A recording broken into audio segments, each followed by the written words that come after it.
Good morning friends. First of all આજે આપણે ખાસ કરીને અહીંયા જે લેક્ચર છે તમારે અંગ્રેજીનો, તો આજથી અંગ્રેજી ભણવાનું જે છે આપણે સ્ટાર્ટ કરવાનું છે. અંગ્રેજીની અંદર આપણે જોઈએ તો તમે અત્યારે 1 થી 9 ધોરણ સુધી અંગ્રેજી જે છે એ ભણતા આવ્યા છો, પણ ઘણા બધા પ્રોબ્લેમ્સ જે છે આપણને ફેસ થયા હોય. મે બી કદાચ અંગ્રેજી જે છે એમાં ભણવામાં તકલીફ થતી હોય. એનું રીઝન શું છે તો કે અત્યાર સુધી જે આપણે અંગ્રેજી ભણ્યા છીએ એનું બેસિક સ્ટ્રક્ચર જે છે એ આપણને ખ્યાલ છે નહીં. બેસિક સ્ટ્રક્ચરની આપણે વાત કરીએ તો કેવી રીતે આવતું હોય સામાન્ય રીતે, તો કે દાખલા તરીકે આજે આપણે કોઈ પણ બિલ્ડિંગ જે છે એ બનાવતા હોય તો એના માટે એનો પાયો બનાવવો એ ખૂબ જ જરૂરી છે. અને જો એનો બેઝ જે છે એ મજબૂત નહીં હોય, બરાબર, તો આપણે બિલ્ડિંગ જે છે એ વ્યવસ્થિત રૂપથી બનાવી શકશું નહીં. તો ખાસ કરીને કોઈ પણ બિલ્ડિંગ બનાવતા પહેલાં મેં કીધું એમ કે એનો બેસિક પાયો જરૂરી છે. એમ અંગ્રેજી શીખતા પહેલાં પણ આપણે એનો જે બેસિક નોલેજ જે છે એ લેવું ખૂબ જ જરૂરી છે. અને આજે આપણે શરૂઆત કરીએ તો એની શરૂઆત જે છે ત્યાંથી જ કરવાની છે કે સૌથી પહેલાં આપણે ભલે 1 થી 9 ધોરણમાં અત્યાર સુધી આપણે ભણી ગયા છીએ અંગ્રેજી, પણ 10મા ધોરણમાં આવ્યા છીએ તો એને શરૂઆતથી જ બેસિકથી જ આપણે સ્ટાર્ટ કરશું, જેથી કરીને 10મા ધોરણના ગ્રામરની જે ઇમારત આપણે બનાવવાની છે એ ઇમારતને આપણે વ્યવસ્થિત રૂપથી ચણી શકીએ, એટલે કે ભણી શકીએ.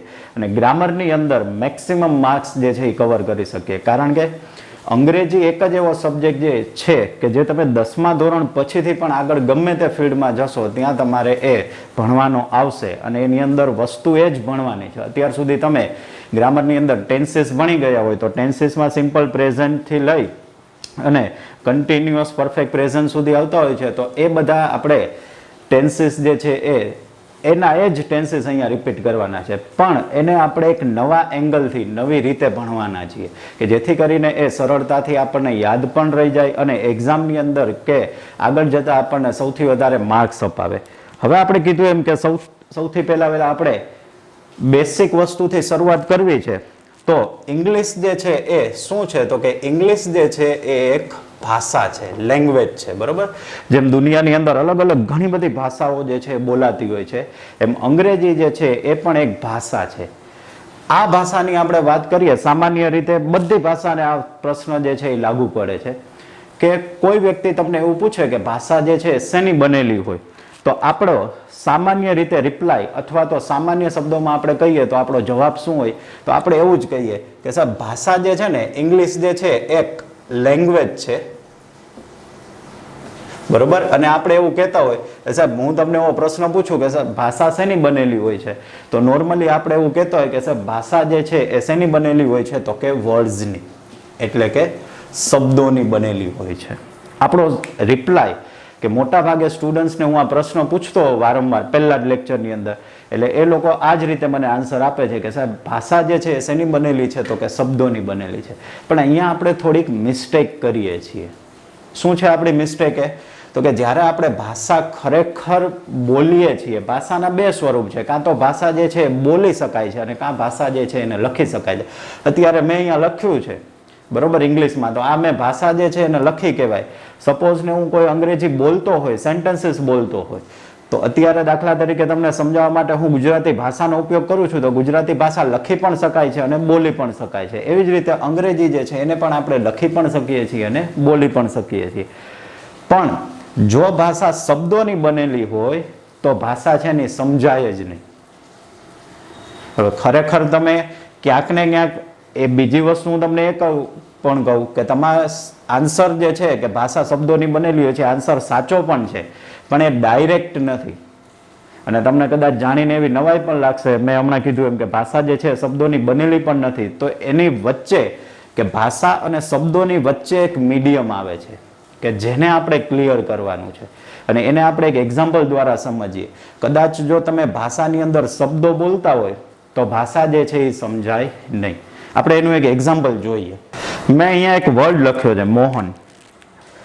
ક્લાસરૂમમાં આવી અને હું માની લ્યો આપણે બધા ક્લાસરૂમમાં બેઠા છીએ અને ક્લાસરૂમમાં એન્ટર થતાની સાથે જ હું એક શબ્દ બોલું છું, મોહન, અને તમારી સામે આવીને ઊભો રહી જાઉં છું, આગળ કંઈ હું બોલતો નથી, તો તરત જ તમારા મનમાં સવાલ થશે કે સાહેબ આગળ શું, મોહન શું, કયા કયા ક્વેશ્ચન થશે, તો કે મોહન જે છે એ શું કરે છે, બરોબર, ક્યાં છે, અને સૌથી પહેલા વેલો ક્વેશ્ચન એ થશે કે કોણ છે.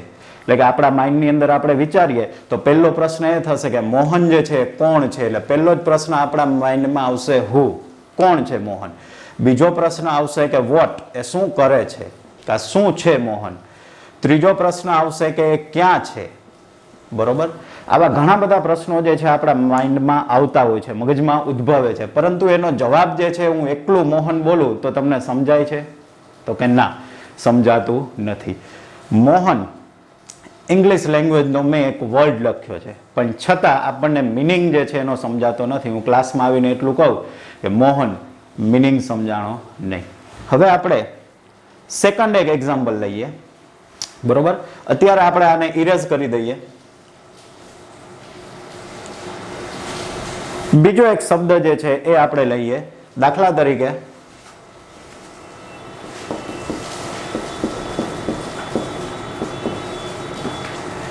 is playing. આ એક શબ્દ જ છે. અગેન આ શબ્દ જે છે ઇંગ્લિશ લેંગ્વેજનો જ મેં લીધેલો છે, is playing. હવે is playing ને આપણે લખ્યું છે, બરોબર. એટલે તમને એટલું સમજાશે કે પ્લે એટલે રમવું, is playing એટલે રમી રહ્યો છે, ચાલુ કાળની અંદર ક્રિયા છે, એટલે અત્યારે કોઈ રમી રહ્યું છે. પણ તમને શું અહીંયાથી આન્સર મળે છે કોણ રમે છે, એવો કાંઈ પ્રશ્નનો આપણને જવાબ મળે છે કે કોણ રમે છે, તો કે ના. એવા પ્રશ્નનો કોઈ જવાબ મળે છે કે શું રમે છે, તો કે ના. આવો પણ કોઈ આપણને જવાબ જે છે મળતો નથી. શું તમને એના સિવાય એવા પ્રશ્નનો આન્સર મળે છે કે ક્યાં રમે છે, તો કે ના. આવા પ્રશ્નોનો જે તમને એવું ક્યાંય આન્સર મળે છે વેન, ક્યારે રમે છે, ના. એક પણ પ્રશ્નનો આપણને જવાબ મળતો નથી.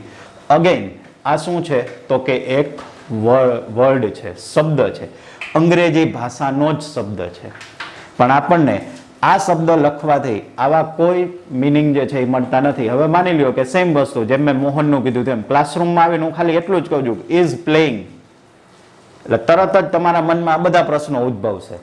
એમાં પહેલો જ પ્રશ્ન એવો જ ઉદ્ભવે કે કોણ રમે છે, શું રમી રહ્યો છે. આવા પ્રશ્નો જે આપણા મગજમાં ઉદ્ભવતા હોય છે, બરોબર, પણ આના આપણને આન્સર મળતા નથી. ત્રીજું એક એક્ઝામ્પલ જોઈએ.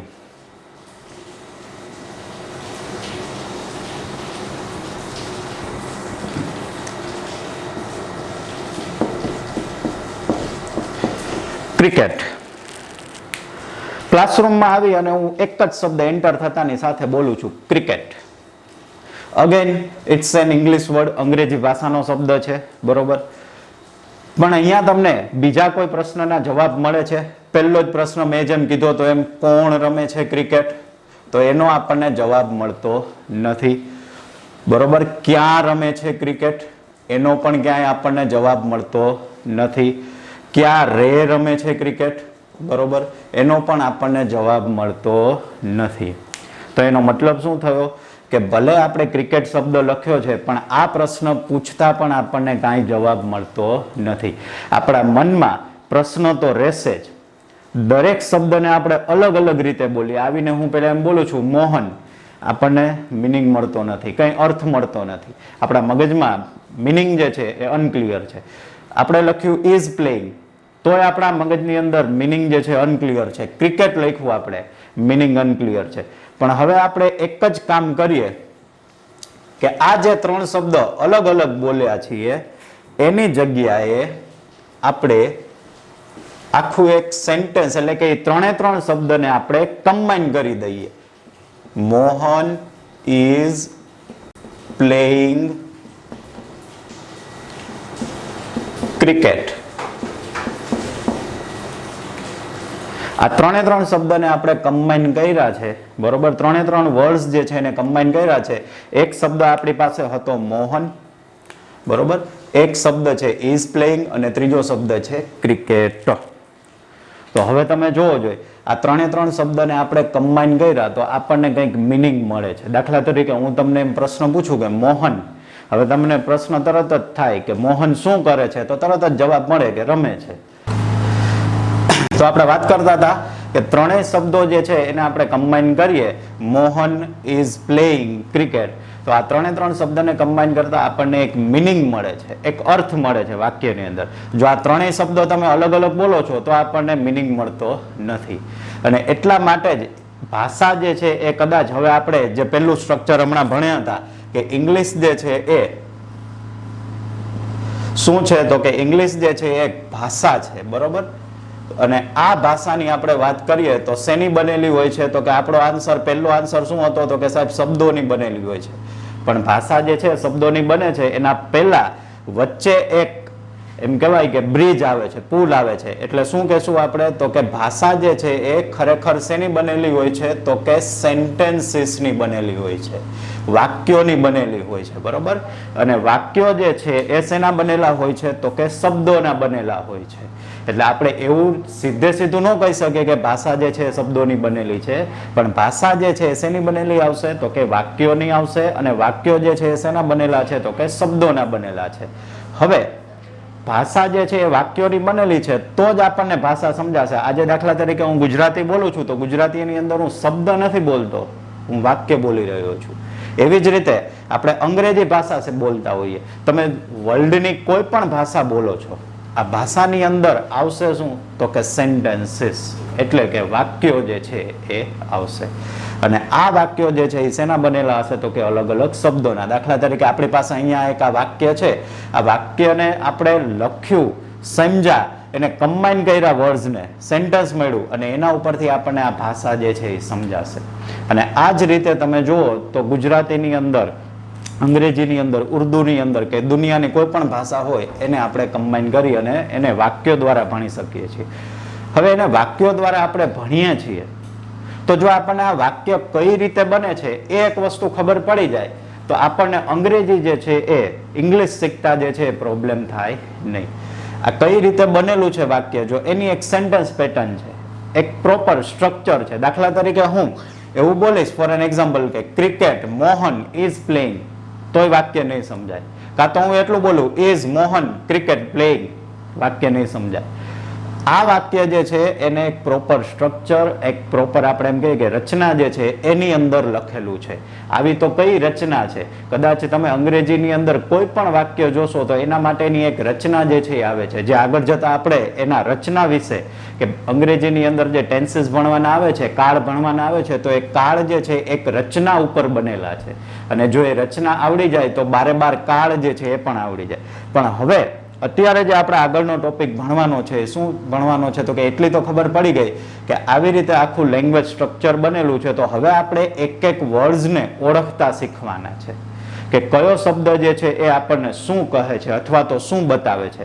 દાખલા તરીકે અહીંયા આ જે એક્ઝામ્પલ આપણે લખેલું છે મોહન ઇઝ પ્લેઇંગ ક્રિકેટ, તો આની અંદર આપણે જોઈએ તો ટોટલ શબ્દો જે છે એ કેટલા રહેલા છે. દાખલા તરીકે અંગ્રેજી કે કોઈ પણ ભાષા તમે ભણતા હોય, વાક્ય બોલતા હોય, એટલે એ વાક્ય જે છે એની અંદર હંમેશા એક ભાગ આવેલો હોય છે જેને આપણે કહીએ છીએ સબ્જેક્ટ. સબ્જેક્ટનો મતલબ થાય છે કર્તા. બીજો એક ભાગ આવેલો હોય છે એ છે વર્બ. વર્બ એટલે જેને આપણે ઓળખીએ છીએ ક્રિયાપદ, બરોબર. ત્રીજું એ છે ઓબ્જેક્ટ. ઓબ્જેક્ટ એટલે કર્મ. નોર્મલી કોઈ પણ વાક્ય હોય છે એના સબ્જેક્ટ, વર્બ અને ઓબ્જેક્ટ આ સામાન્ય ભાગો છે. આના સિવાય બીજા બધા ભાગો પણ આવે છે જે આપણે આગળ જોવાના છે. પણ સામાન્ય રીતે કોઈ પણ વાક્ય હોય એના આ બેસિક ભાગો હોય છે. સબ્જેક્ટ જેને આપણે ગુજરાતીમાં કહીએ છીએ કર્તા, વર્બ એટલે કે ક્રિયાપદ અને ઓબ્જેક્ટ એટલે કે કર્મ.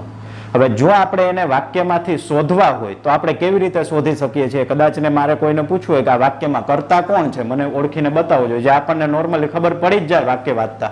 પણ છતાંય આપણે જોઈએ તો તમારે શું કરવાનું છે? કોણ વડે પ્રશ્ન પૂછવાનો છે. શેના વડે પ્રશ્ન પૂછવાનો છે? કોણ, જેને આપણે અંગ્રેજીમાં કહીએ છીએ હુ. હવે તરત જ સવાલ થાય કે આ પ્રશ્ન જે છે એ સાહેબ કોને પૂછવાનો છે? તો કે પ્રશ્ન જે છે એ તમારે પૂછવાનો છે કોને? તો કે ક્રિયાપદને. આ પ્રશ્ન આપણે કોને પૂછશું? ક્રિયાપદને. એટલે આ વાક્યની અંદર આપણે જોઈએ ક્રિયાપદ, તમને શબ્દ વાંચતાની જ સાથે ખબર પડે ક્રિયાપદ એટલે કે જે ક્રિયા બતાવતું હોય તે. તો આ વાક્યમાં ક્રિયા કયો શબ્દ બતાવે છે? તો કે ઇઝ પ્લેઇંગ. આ આપણું વર્બ છે. હવે આને તમે કોણ વડે પ્રશ્ન પૂછો એટલે તમને જવાબમાં હંમેશા શું મળશે તો કે વાક્યનો કર્તા મળે છે. જોજો પ્રશ્ન પૂછો જો ક્રિયાપદને, આ વાક્યનું ક્રિયાપદ ઇઝ પ્લેઇંગ છે અને પ્રશ્ન પૂછો કોણ વડે, કોણ રમી રહ્યું છે, બરોબર, અથવા તો હુ ઇઝ પ્લેઇંગ ક્રિકેટ, આવો પ્રશ્ન પૂછો એટલે જવાબમાં આપણને શું મળશે? મોહન. તો એનો મતલબ શું થયો કે મોહન આપણો શું છે તો કે મોહન જે છે આપણા વાક્યનો સબ્જેક્ટ છે, કર્તા છે. એવી જ રીતે જો તમારે વાક્યનો કર્મ શોધવો હોય તો તમારે પ્રશ્ન પૂછવો પડે છે કોના વડે તો કે તમારે પ્રશ્ન પૂછવો પડે છે શું અથવા કોને, બરોબર, જેને આપણે અંગ્રેજીમાં કહીએ છીએ વોટ અને whom. વોટ અને whom. દાખલા તરીકે શું વડે તમે પ્રશ્ન પૂછો છો એટલે જવાબમાં તમને કર્મ મળશે.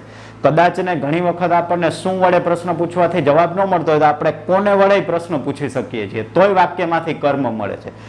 હવે હું અહીંયા અગેન પ્રશ્ન થાય કે સાહેબ આ પ્રશ્ન જે છે એ કોને પૂછવાનો તો કે ક્રિયાપદને.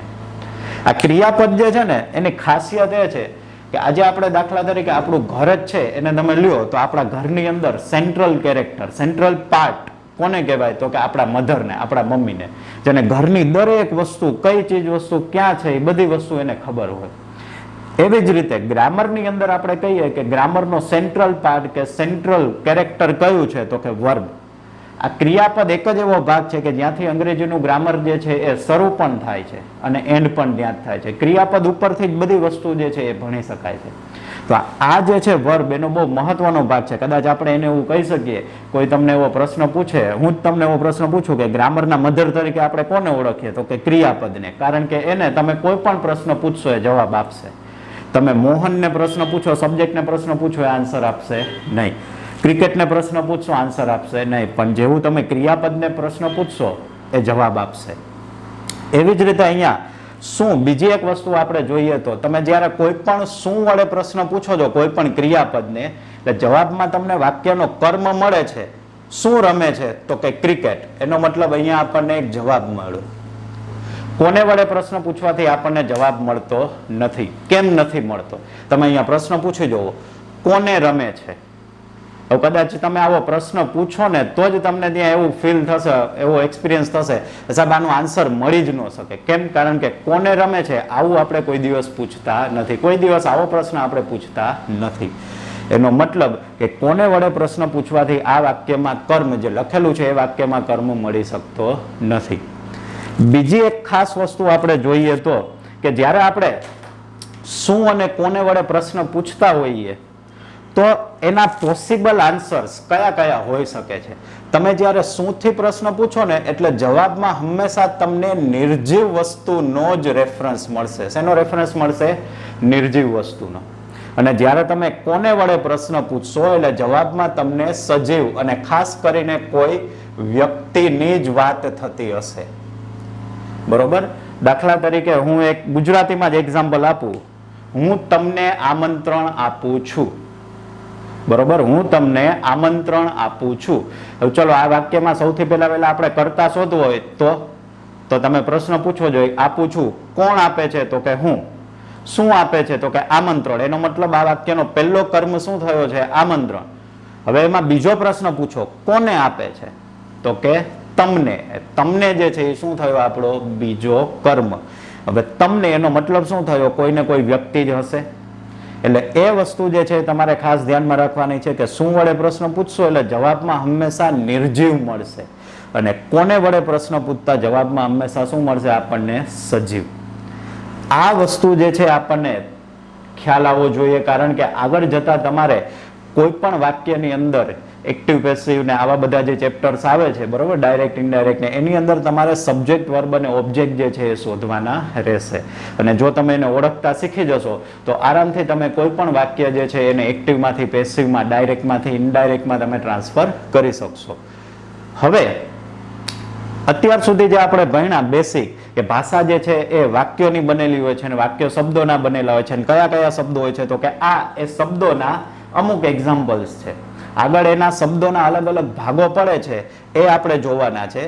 બીજી હવે આની સાથે એક વસ્તુ હું તમને સમજી આપણે તો કે અત્યારે મેં અહીંયા જે આપણે સેન્ટેન્સ લખેલું છે, બરોબર, મોહન ઇઝ પ્લેઇંગ ક્રિકેટ, આ જે સેન્ટેન્સ લખેલું છે, હવે આમાંથી વાક્ય બનાવવું હોય તો કયા ભાગ જે છે એ જરૂરી છે? કારણ કે આ મુદ્દો ક્લિયર કરવો એ પણ ખૂબ જ જરૂરી છે કે મારે વાક્ય બનાવવું હોય, આ એક વાક્ય છે તો એ વાક્ય બનાવવા માટે કેટલા ભાગ જે છે એ જરૂરી છે. આપણે હમણાં જોયું કે આ વાક્ય 3 ભાગોનું બનેલું છે, એક સબ્જેક્ટ, એક વર્બ અને એક ઓબ્જેક્ટ, બરોબર. જેને હું શોર્ટ ફોર્મમાં અહીંયા લખવું હોય તો લખી દઉં, સબ્જેક્ટ, વર્બ અને ઓબ્જેક્ટ, આ 3 ભાગોનું બનેલું છે. પણ એ 3 ભાગોમાંથી 3 ભાગો મહત્વના છે કે 3માંથી એકાદોય દૂર કરવો પડશે, ઉમેરવો પડશે તો જ વાક્ય સમજાશે? તો કે પહેલી વસ્તુ તો આપણે એ કરીએ કે મોહન ઇઝ પ્લેઇંગ ક્રિકેટ, આટલું બોલતાની સાથે આપણને એક મિનિંગ જે છે એ મળે છે. જ્યારે લેક્ચરની શરૂઆતમાં મેં તમને 3 શબ્દો અલગ અલગ કીધા હતા તો આપણને ખબર પડતી હતી નહીં. સેન્ટેન્સ, વાક્યની વ્યાખ્યા શું છે? તો કે જ્યાં આપણને મિનિમમ અર્થ મળતો હોય એને આપણે વાક્ય કહીએ છીએ. જો આ શબ્દની અંદર 3 શબ્દને આપણે બોલીએ એટલે આપણને એક મિનિમમ અર્થ મળી જાય. પરંતુ હજી આ શબ્દમાંથી માની લ્યો આપણે કોઈ શબ્દને કાઢી નાખીએ, ઉમેરવાની તો વાત નથી. કેમ? કારણ કે ઉમેરવાથી તો એના વિશે આપણને વધારાની માહિતી મળશે. પરંતુ હવે માની લ્યો કે આ શબ્દમાંથી આપણે કોઈ શબ્દને રિમૂવ કરીએ છીએ, દૂર કરીએ છીએ, તો શું આપણને વાક્યનો મિનિંગ એવો ને એવો જ મળશે? વાક્ય સમજાશે, નહીં સમજાય? ચલો એને જોતા જઈએ. સૌથી પહેલા તો આપણે આ વાક્યની અંદરથી વર્બ જે છે એને કાઢી નાખીએ. માની લો કે આ વાક્યમાંથી આપણે વર્બ જે છે એને દૂર કરી દીધું છે, બરોબર. હવે તમે આ વાક્યમાં વાંચો જોઈ, હું આ ક્લાસમાં આવીને ખાલી એટલું બોલું, મોહન ક્રિકેટ, સમજાશે વાક્ય? તમે તરત જ મનમાં ક્વેશ્ચન જતો, સાહેબ વાત સાચી, મોહન ક્રિકેટ, પણ શું? તરત જ મનમાં પ્રશ્ન ઉદ્ભવે. એનો મતલબ જ્યાં સુધી આપણા મનમાં પ્રશ્ન ઉદ્ભવે છે ત્યાં સુધી ભાષા આપણને ઇંગ્લિશ જે છે એ સમજાણું નથી, કે લખેલું વાક્ય આપણને સમજાણું નથી.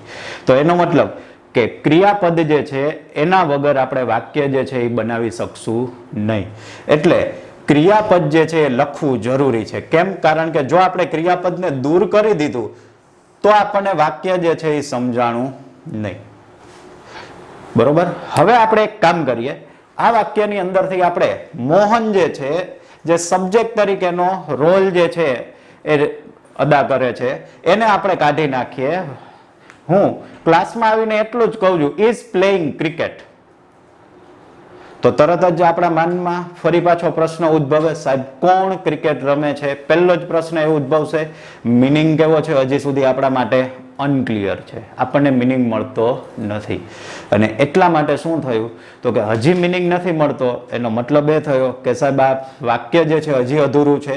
પણ જો મોહનને તમે એડ કરો છો, એટલે કે સબ્જેક્ટને તમે એડ કરો છો, તો વાક્યનો આપણને મિનિંગ મળે છે.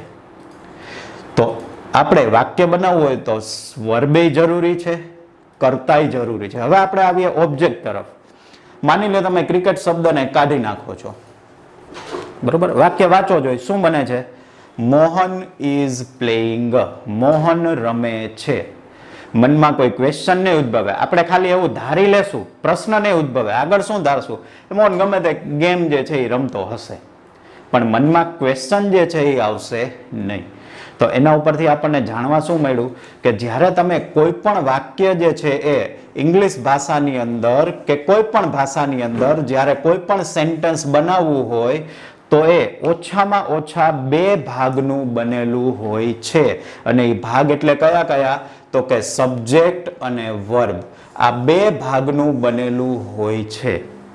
એસ નો મતલબ છે સબ્જેક્ટ, વી નો મતલબ છે વર્બ. આ 2 ભાગ વગર વાક્ય બનવું શક્ય નથી. આપણે હમણાં જેને એક્ઝામ્પલ દ્વારા જોયું, જો ક્રિકેટ શબ્દને આપણે દૂર કરી નાખીએ છીએ તો વાક્યમાં કોઈ ફરક પડતો નથી. હા, એના હોવાથી એ વાક્ય વિશે આપણને શું કરે છે? વધારાની ઇન્ફોર્મેશન આપે છે. દાખલા તરીકે આપણે એક એક્ઝામ્પલ લઈએ. હું અહીંયા એમ લખું ક્રિકેટ, બરોબર, ઇન ધ ગ્રાઉન્ડ. તો આનો મતલબ શું થયો કે ઇન ધ ગ્રાઉન્ડ જે છે એ પણ એક વધારાનો શબ્દ છે. કદાચ ઇન ધ ગ્રાઉન્ડ ન લખો તોય વાક્ય સમજાશે, ક્રિકેટ ના લખો તોય વાક્ય સમજાશે, પણ આ 2 માંથી એક શબ્દની ગેરહાજરી હશે તો એ સમજાશે નહીં. તો એનો મતલબ એ થયો કે વાક્ય બનાવવા માટે ઓછામાં ઓછા 2 ભાગની જરૂરિયાત છે. એ કયા કયા છે? તો કે સબ્જેક્ટ અને વર્બ. હવે હું આપણા જે આ બધું સમજાવવા પાછળનો મારો મેઇન મુદ્દો હતો એના તરફ આપણે આવીએ તો કે આ વાક્ય જે છે એ સાહેબ ઓછામાં ઓછું 2 ભાગનું બનેલું હોય છે, તો વધારેમાં વધારે કેટલા ભાગનું બનેલું હોય, અથવા તો વાક્યમાં કેટલા ભાગો જે છે એ આવી શકે છે.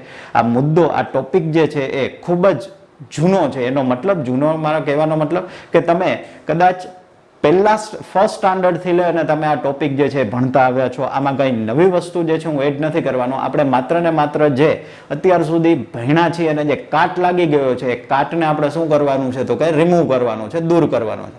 એટલે વાક્ય બનાવવા માટે ઓછામાં ઓછા 2 ભાગ છે, તો શું એનાથી વધારાના ભાગ આવી શકે છે? કયા કયા ભાગ આવે છે? તો એના વિશેનો આપણે નેક્સ્ટ પોઈન્ટ જે છે એ જોવાનો છે, બરોબર? જેને આપણે શું કહેશું? તો કે પાર્ટ્સ ઓફ સ્પીચ, એટલે કે વાક્યના ભાગો, બરોબર?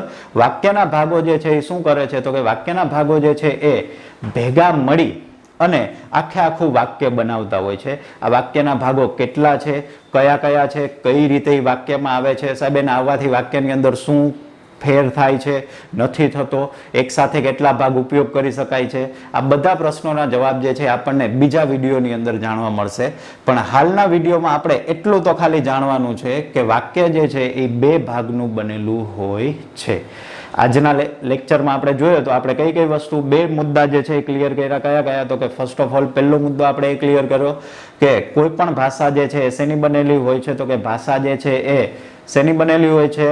શબ્દોની કે વાક્યોની? તો કે વાક્યોની. અને વાક્ય શેના બનેલા હોય છે? તો કે વર્ડ્સના, શબ્દોના. અલગ અલગ શબ્દોને ભેગા કરવાથી વાક્ય બને છે. વાક્યની અંદર ઓછામાં ઓછા કેટલા ભાગ જરૂરી છે? તો કે 2 ભાગ જરૂરી છે. કયા 2 ભાગ? તો કે સબ્જેક્ટ અને વર્બ. અને આ બંનેને કઈ રીતે શોધી શકાય છે? તો કે એની ચર્ચા જે છે આપણે ઓલરેડી વિડીયોમાં કરી.